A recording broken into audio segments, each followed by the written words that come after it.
I know you have to come and try. Really nice though. It's as simple as that. It's like a bullet at the front.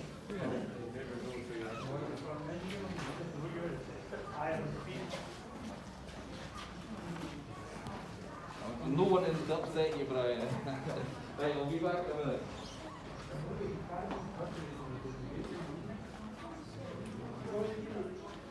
That was really nice.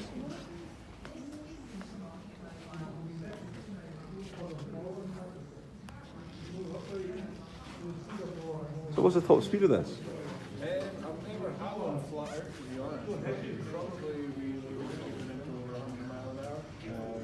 Absolutely, probably closer to 120. But